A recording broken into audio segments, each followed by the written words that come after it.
Fala, meu querido, chegamos aqui com a prova da Olimpíada Brasileira de Física 2023. Você que fez a prova ou está estudando para futuras provas das Olimpíadas, você está no lugar certo. Você vem aqui que a gente vai resolver cada uma das questões das Olimpíadas desse ano. A gente vai fazer uma maratona aí de exercícios de Olimpíada e a gente vai poder tentar te ajudar cada vez mais. Esse ano, a gente tem uma novidade super legal de 2023, que é as Olimpíadas de nível júnior. Pela primeira vez aí apareceram questões para alunos voltados para sexto e sétimo ano. Então, essa é uma iniciativa muito legal da banca organizadora da prova e trouxe para a gente questões de nível interessante para alguns alunos e até muito difícil para alunos que estão no sexto e sétimo ano. Mas você que está estudando, aqui é a sua oportunidade de aprender um pouquinho mais, aprofundar cada vez mais. Então vamos lá? Então a primeira questão, se você não está inscrito aqui, se inscreve, nos ajude cada vez mais a estudar um pouquinho mais de física. Ó. Então ele fala assim, ó, a questão número um, ele fala assim, quando um corpo cai perto da superfície da Terra, a única força que ele atua é a força da interação gravitacional terrestre. Tá bom. Então a única força que está puxando um corpo para baixo é a gravidade. Considere uma situação como esta, onde se negligenciam, talvez essa palavra um pouquinho difícil aí para alguns alunos, negligencia é quando eu desconsidero todos os efeitos do atrito com o ar. Tá bom? Então eu só estou considerando a bolinha caindo no chão. Tá. E aí ele pergunta: qual dos gráficos seguintes representa a melhor variação da energia potencial com o tempo? Então, você que está começando a estudar aí, precisa saber uma equação que é da energia potencial, no caso aqui, gravitacional, né? Então, vamos começar com ela descrevendo da seguinte maneira, ó. A energia potencial gravitacional, que ele chamou de delta de U, né? Vamos chamar assim de U, já já vou te dizer esse delta aqui. O U dele a gente define como m vezes g vezes h, onde eu tenho massa, gravidade e altura. Quando nós estamos falando de variação de energia potencial, a gente precisa dizer que é o ΔU, é o que ele está perguntando para a gente. Como a massa do corpo é constante, a gravidade também não muda naquele trecho. A única variação que ocorre é na variação da altura. Perceba que a gente está associando o ΔU diretamente proporcional à variação de altura, uma vez que massa e gravidade não são constantes aqui. Então, o gráfico de ΔU vai obedecer o gráfico do ΔH, ou seja, a variação de altura vai influenciar diretamente com a variação da energia potencial, uma vez que isso aqui é uma constante, né? Vou até marcar aqui para você que isso aqui é uma constante. Então, ó, vou colocar aqui que é uma constante. Então, se nós multiplicamos alguma grandeza numa equação por uma constante, esse gráfico permanece da mesma maneira, exceto por pequenas variações aqui que a gente pode multiplicar esse gráfico por 2 e tem todas essas transformações, mas o esboço em si não se altera muito. Tá bom? Bom, o que a gente vai começar então a entender? A gente precisa saber a relação do ΔH. Primeira coisa que eu acho que você precisa entender é você colocar qual que é o seu referencial. O nosso referencial que a gente normalmente usa, né, é a altura começando no chão. A altura zero, né? Vamos marcar esse ponto aqui, vamos marcar como a altura zero quando a gente está no chão. Maravilha, ó. Então, esse é o primeiro ponto que é importante você ter, ó. Nós adotamos que a altura zero é aqui.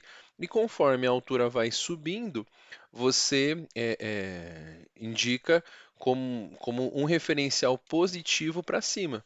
Concorda comigo? Ó? Porque se a altura cresce para cima, né? Por exemplo, se eu estivesse num ponto aqui a 20 metros, esse H seria 20, né?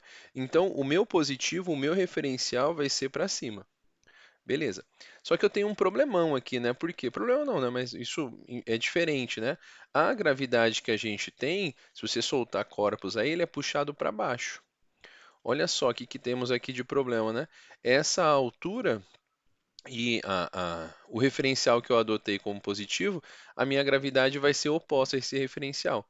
Então a gravidade vai ser aqui negativa. Bom, como a gente está começando a entender isso, a gente pode dizer que esse ΔH do sistema, ele está diretamente proporcional em uma queda livre ao sistema do MOVE, né? Movimento uniformemente variado.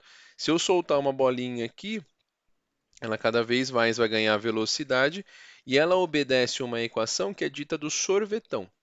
Você que talvez estava no sexto, sétimo ano e ainda não tenha visto isso, mas você que está um pouquinho mais à frente, você resolve pela equação do sorvetão para queda livre, que é o ΔS, no caso o ΔH, né? É o V0T vezes GT quadrado sobre 2. Nesse caso, qual que é o diferencial que a gente vai fazer? Essa gravidade que a gente pode até colocar como mais aqui da própria equação, mas a gravidade ela é negativa. Isso vai influenciar diretamente na leitura do meu ΔH. Se eu soltar, né, quando um corpo cai, então eu soltei de repente, ele pode até ter uma velocidade inicial nula. Isso não vai influenciar muito, mas o ΔH dele aqui, quando eu soltei uma partícula de um alto de alguma altura, né, de uma certa altura, ele vai ter velocidade inicial. Isso não era obrigatoriamente aqui, ele falou assim que com o corpo cai, né, mas a ideia de cair é que é solto, e isso daqui vai ser menos gt quadrado sobre 2. Olha só o que que a gente tem então aqui.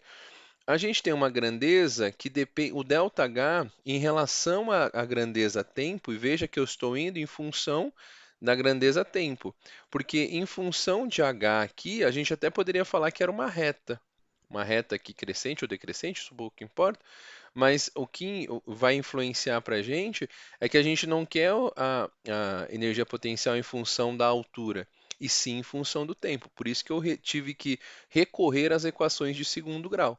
Não é?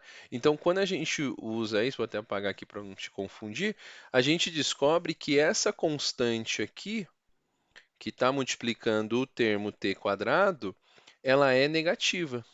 Se ela é negativa, vale a pena você ter a lembrança que quando você tem um gráfico, uma equação de segundo grau, ax quadrado mais bx mais c, o termo que está junto ao a, se for negativo, se eu tiver um a menor do que zero, você tem uma parábola de boca para baixo.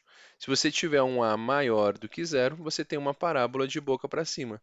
Então, nesse caso aqui, a leitura desse gráfico vai apontar para a gente que o ΔH dele vai ter uma relação a partir de um gráfico de uma parábola de boca para baixo.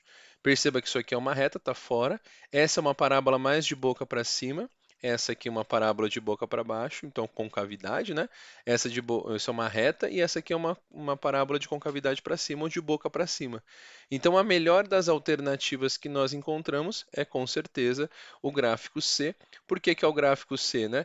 Ele começa com uma energia potencial lá em cima, ele tem uma certa altura, e conforme vai se diminuindo passando o tempo, ele vai perdendo essa altura e vai conseguindo também conquistar aí cada vez mais variações de energia interna, tá bom? A energia interna não, a energia potencial dele vai diminuindo em função dessa passagem. Lembra que o MGH ele vai começar com um H grande lá em cima, né? Uma altura considerável.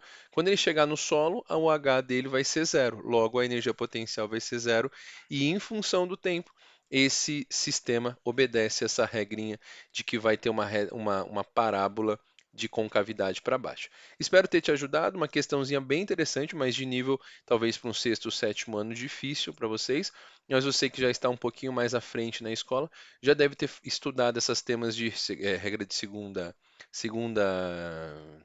de equação de segundo grau, de grandezas como o sorvetão, a energia potencial, mas você que está aprendendo, fica aqui o conhecimento para você te ajudar a aprender questões como essa, beleza? Então, questão